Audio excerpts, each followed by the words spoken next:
My background? Sure, yeah. I assume my comments were made in other sessions that you were Orthodox? No. But I didn't know if that was like too private. No, not at all. No, I've shared the story plenty of times. I lose track of who I've told what. But my approach with most things is I like to be a fairly open book where I may have told different people different details, but I try not to have a bunch of secrets. So it's like, it's all basically more or less public record. So yeah, I was, to like do a very brief outline of it all. I was raised in a Methodist family, but by the time that I was really aware of things, there was no Methodist church nearby. My mother, both of my parents are professional musicians by background. They do less. They still are professional musicians to this day, but they do a lot. Like most professional musicians, they do many other things besides that, and so their primary income is in other areas. So my mother is now and was then an organist, and was the organist of a local congregational church in Woodstock, Connecticut. We were living in Pomfret, so next town over, and so that's where we went to church for many years. She also got a new job, as I recall, several years later, as the organist at the Pomfret Episcopal Church, Holy Trinity. And so that was when we started to spend more time at the Episcopal Church, though still very much as a household Protestant congregational kind of orientation. So I was going to the local public school and really not doing well at all. And my parents were increasingly frustrated about this because they knew that I could, they could tell that I was intelligent and curious and things, but somehow when it came to school, all that just somehow didn't show up. And after trying various things, they talked with the priest at that Episcopal church, who said, I have been really impressed with this Episcopal choir school called St. Thomas in New York City. And they have a really dynamic educational program there. Your son is really musical. He could probably be a chorister there. And it's a boarding school. And so my parents were not very enthusiastic about the idea, but they were also increasingly desperate. And so they decided to give it a try, and I was accepted, and so spent years 10 through 14 away from home, during the school year at this choir school. St. Thomas, if you're ever in New York City on Fifth Avenue, it's kind of hard to miss. It's like a really impressive, huge church on Fifth Avenue. Exactly, their choir is famous. I was one of the worst choristers there, but the standard was very, very high. Ironically, I really only came into my own as a singer as a teenager. My voice changed, and I, in the course of that, got more motivated as a singer, and so kind of things continued to ramp up from there. So I learned a lot of techniques and useful habits and things, but I really, in a disciplined way, put it together only several years later. But certainly educationally, it was profoundly helpful for me. I, by the way, don't recommend this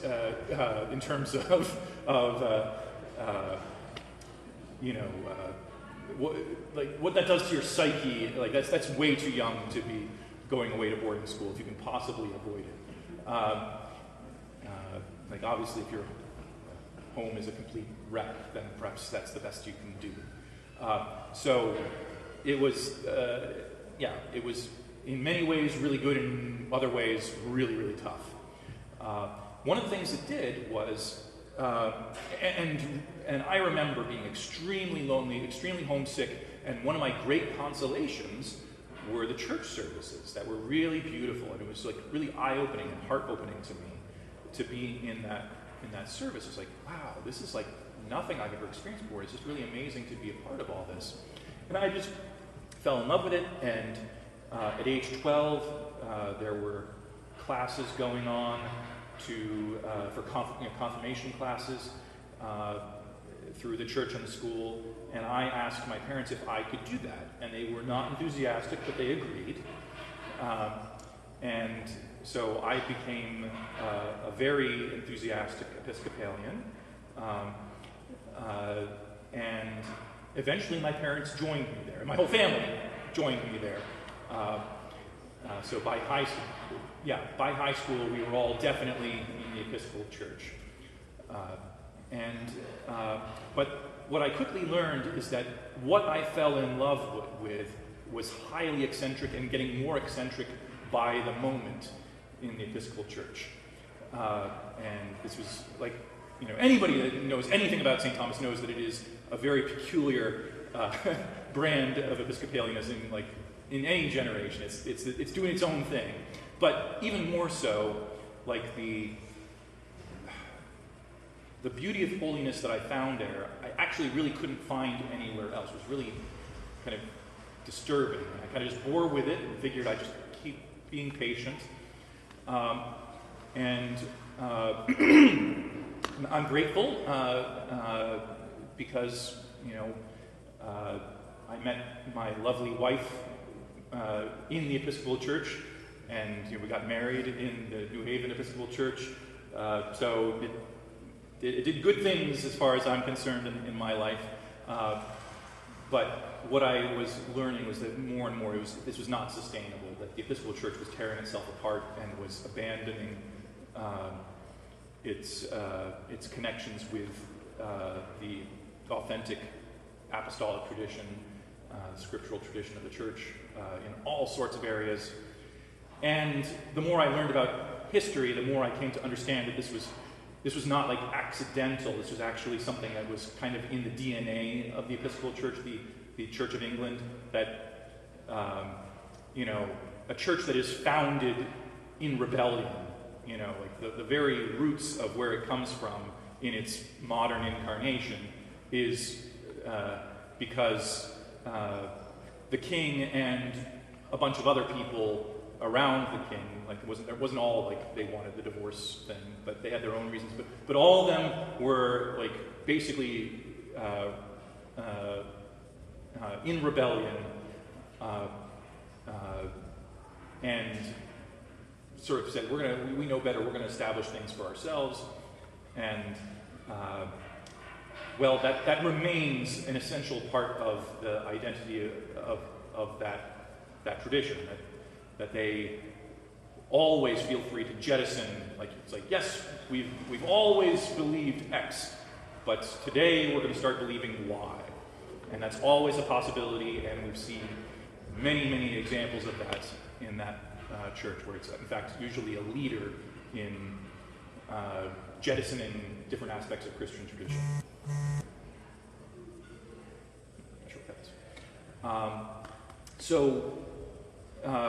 Not long after we got married, we started to realize that we had real problems remaining in the Episcopal Church. Simultaneously, by the grace of God, let me be more specific. My wife, Mama Jenny, was taking a class, and this was a class in Eastern liturgies.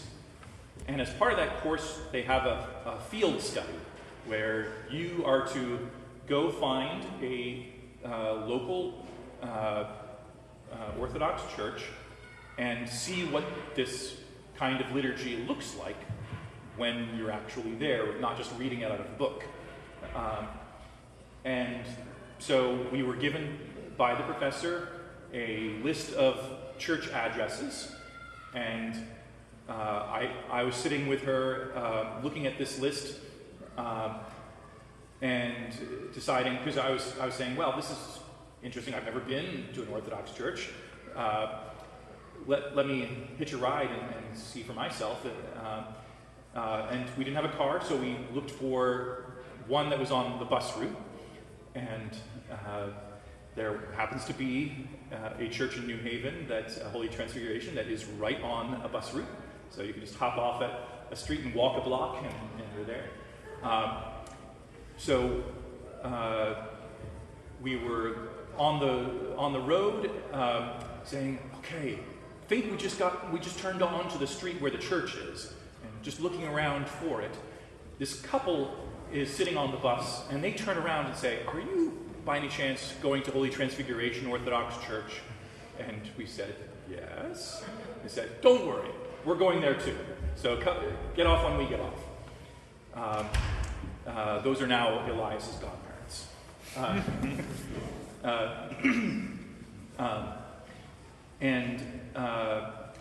We get off, and so the Westville neighborhood, I don't know how familiar you all are with that, lovely neighborhood, really beautiful place to walk around, lovely sidewalks, pretty houses, a lot of schmancy houses there.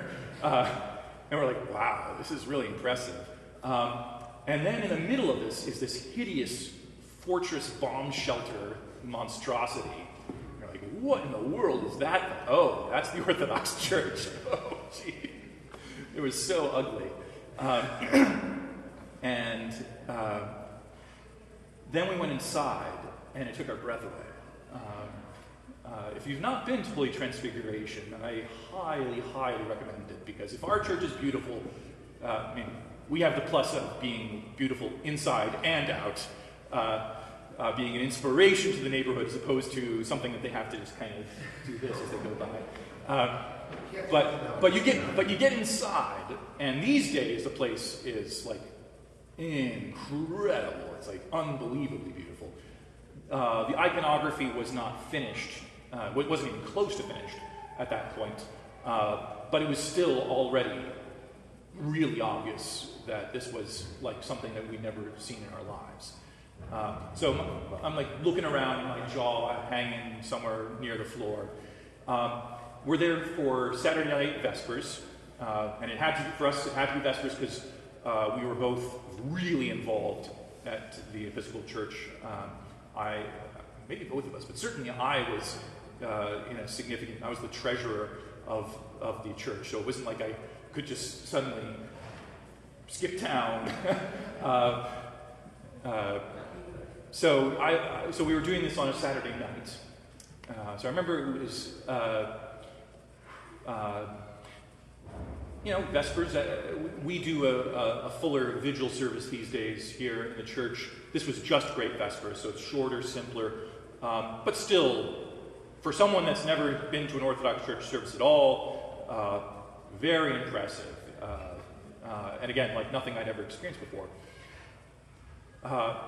The St. John's Episcopal Church in New Haven is well known as being rather evangelical, so it's on the evangelical side of things in the Episcopal Church. And that was why I was attending that one. We were attending that one because we really believed that the Bible was important, and while we weren't really on the evangelical side of things, at least we agreed on that. So we were willing to deal with all sorts of other oddities that they were doing if they were at least going to, not suddenly show up with some new teaching Sunday morning and say, this is what we believe now. So anyway, but a lot of, at the time, there weren't actually that many good evangelical churches in New Haven, especially if you cared anything at all about liturgy. So if you, obviously if you just wanted something where they're inventing something new liturgically every week, then there are various churches you could go to like that. But if you're looking for some sort of traditional order of some kind, then St. John's at that point was basically it. So we had a lot of folks who were not Episcopalian at all that would come to the St. John's Episcopal Church. And they would talk our ears off about how, gotta be a Bible-believing church. That was always like, we need not only Bible-believing, but a Bible-based, like everything in our worship is this. Where do you find this in the Bible? And I got my ear talked off by some of these people. Like, you all are so sloppy. One thing that really struck me about that service was that I actually, thanks to St. Thomas, this is something to rewind the clock a little bit. So at these long, grand services, like frankly, way more fancy than what we do here. This is the funny thing about the Episcopal Church, is that in some ways they're new kids on the block as far as the Orthodox Church is concerned. But when they decide to go high church, they go like their noses are way up in the air. So we have the bishop here, and we're not as la-di-da as they are just on an ordinary Sunday. Anyway, they had Bibles in the pews, and one thing I remember is that the sermons were so boring for a 10-year-old or 11-year-old or 14-year-old kid. So boring. But those Bibles were there in the pew. So what I decided one day is I just started, page 1, in the beginning. And I just started reading as long as the sermon went. I was just reading my Bible. It's like, oh, that's an interesting story. I never heard that one before. Whoa, that's in the Bible? Holy smokes. So basically I would just note where I left off and pick up on at that point next week. There were some parts that were really a chore to get through. Getting through some parts of Numbers, for example. That's really boring stuff. Chronicles, another one. But then there are other parts like, holy cow, Judges is like, you could do a whole Netflix series on what happens in the book of Judges. Get out your donkey jaw and start beating people to death with it, or things like that. Anyway, it so happens that I know my Bible rather well. And so I, first of all, didn't take much guff from evangelicals who wanted to, put me down about those kinds of things. But also, when it came to this Orthodox Vespers service, I'm like, hearing from the beginning to the end, is like, oh my gosh. I've been in lots of evangelical, some of these Bible-believing churches here that's all we do is coming straight out of the Bible. None of them, not one of them, had as much use of the Bible as this just ordinary Saturday Vespers in an Orthodox church. Every last bit of it was either a direct quotation or simply just reading Psalms and things like that, or it was, yes, a quotation from Scripture, or it was a commentary on Scripture, or it was an allusion to Scripture. Like, recognizably, every part of it. And not only that, but was amazingly demanding in terms of the theology. Like, it was laying out, heavy, I took some classes in college on this stuff, and so I was like, I felt like I was relatively knowledgeable, more than your average person in terms of my knowledge of Christian dogmas and stuff like that. And it's like, whoa, we're getting this just reeled off in the middle of the service as one of the hymns. I'm used to the equivalent of Jesus loves me, this I know, because the Bible tells me so. And it's like, or worse yet, the ones that you get more and more these days, where it's like, let me take a ballad, a top 40 ballad from 20, 30 years ago, and let's just take out the name of your lover and put in Jesus. And like that's a lot of what great Christian hymnography has turned out to be today. So to instead have something that's actually expecting something of you, that you're supposed to be like learning in church, it's like, wow, this is new. And the other thing that really caught my attention was that, like, I was again so used, and this was including the Episcopal Church, okay, which again has liturgy, has some order to it, but nevertheless, you always were paying very close attention to what the minister, whoever we're talking about, like Episcopal Church or evangelicals or whomever, if they say, you know what, I feel like we're going to do something different today. It's like, okay, we're doing something different today. And so you had to keep very close attention on the minister at all times to see what he was going to do, because you had to follow along with, okay, or we're doing it differently from what I'm used to, and okay, we're going to suddenly change to that.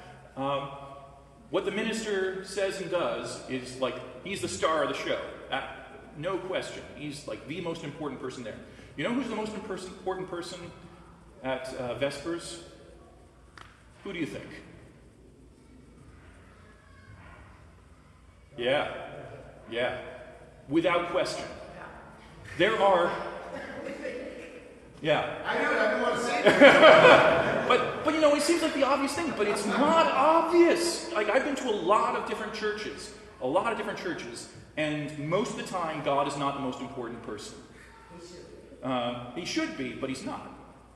For large sections of Vespers, you do not see the priest. He's like, obviously, like this caught my attention coming into an Orthodox church. Kind of like, whoa, look at this. This is different. We've got this big old wall here in the middle of the church. And for Vespers, those doors close. You do not see the priest for like half the service. He's just back there. And like at first I'm like, what the heck is this? And then I just realized, oh, I get it. He's not important. Like right now, we're not supposed to be paying attention to him. So it's like, yeah. It's like, because unlike the Wizard of Oz, where the guy behind the curtain is like doing all the stuff. It goes away afterwards. Yeah. Really here, we're supposed to be paying attention to God. Like, that's the point. And so, unless he has something to lead us in, don't really care what he's doing. Like he's basically, what he's doing, and this is literally what's happening, I know because I'm doing it now, is he's like everybody else. I'm just listening to the hymns, I'm paying attention to what everyone else is paying attention to, that kind of thing. Praying along with everybody else. So, coming out of that, it's like, okay, this is something completely different from what I've been taught to experience.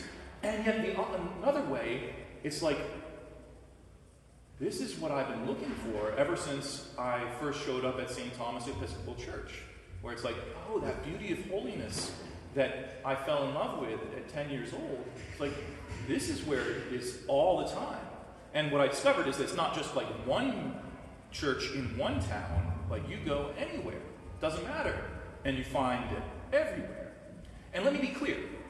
Tom leads a stunningly beautiful choir. Like, we have our rough patches as our choir. This is sort of the interesting thing of, like, Wesley knows about this with live music. Live music, there's always a bit of rough edges to live performances. But this is really good. Let me be clear. And you might have guessed, I'm anchors of the choir. I promise I'm not dragging them down. Go on. my standards are rather high musically. You might guess. So during the service, the choir that's singing all this is it's interesting. There was a tenor with a very special gift where he could sing a quarter tone sharp continuously.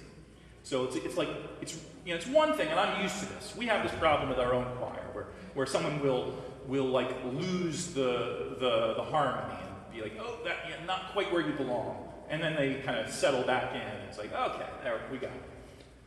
This was different. This was special, where the whole time, just going a little bit more than it's supposed to be the whole time. And it's like all the way through the chord, wrong. And this is like, for me, like nails on the chalkboard the whole time. And still, like with that going on, still I can recognize how beautiful all this is. Like, because it doesn't, like the point is, like I can tell the difference between technique, people's skill levels and talents and things like that, and the fundamental thing on offer. And so when you like get past the surface of things to see what's actually on offer, it's like, this is the most beautiful thing I've ever encountered. Like, this is like the kingdom of heaven is here, accessible on earth. So, end of that service, turned to my wife and said, we've got to come back. So next week, we came back. Next week, we came back. There was a sweet lady, she was about 80-something at the time, who every single Vespers service at the end would say, see you tomorrow. And we would politely explain, we can't, we have responsibilities that are people we'd love to, but we just can't. And she would just smile at us.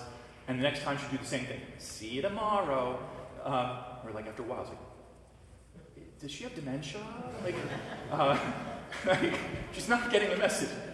But every single time she did it. And then one time, finally, we were invited to be ringers because the bishop was showing up. And they wanted to get all hands on deck for this, and they noticed that we could sing. So they said, could you please, on this particular date, make your excuses and show up? So we did, and that was my, one of my first experiences of the Divine Liturgy. And that woman, Lydia, she gave this big smile and said, "Oh, good, you came." So we realized it wasn't that she was like dementia. No, it's like she wasn't gonna stop inviting us until that moment when we actually took her up on the invitation.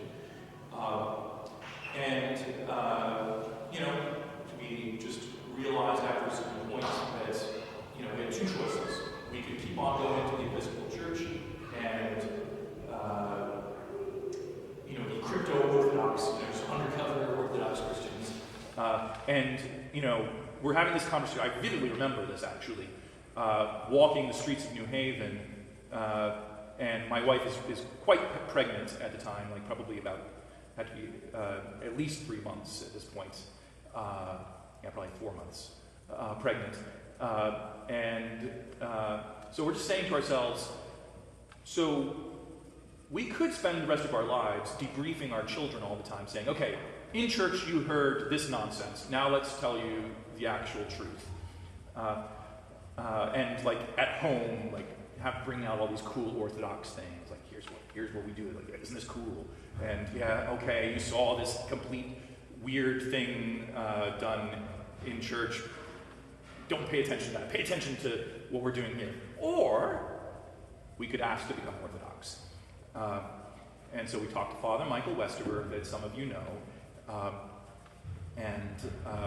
After Pentecost, we were received as Orthodox Christians.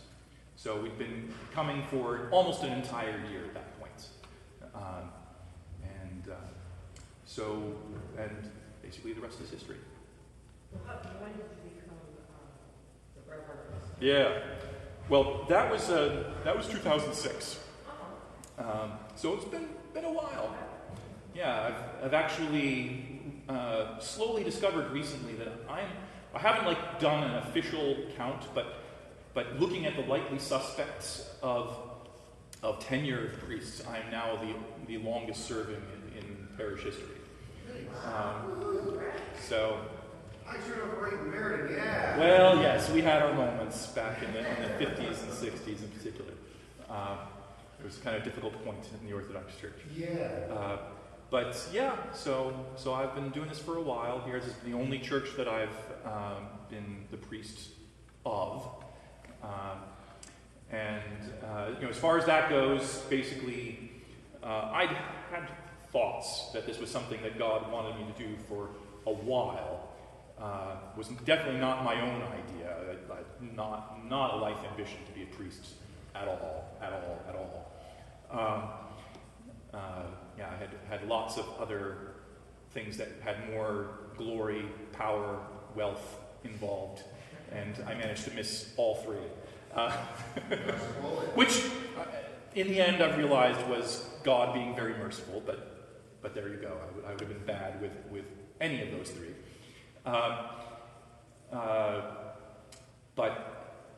In fact, part of those questions were what drove me to that kind of put that importance on joining the Orthodox Church, was that I was realizing that I really, really could not, in good conscience, be a clergy in the Episcopal Church, because you actually have to swear obedience to bishops as clergy, and I take that kind of thing seriously. And if I know as a layman that every bishop that I've met, with very few exceptions, is not someone that I can obey, well then don't swear to obey someone that you can't in good conscience obey.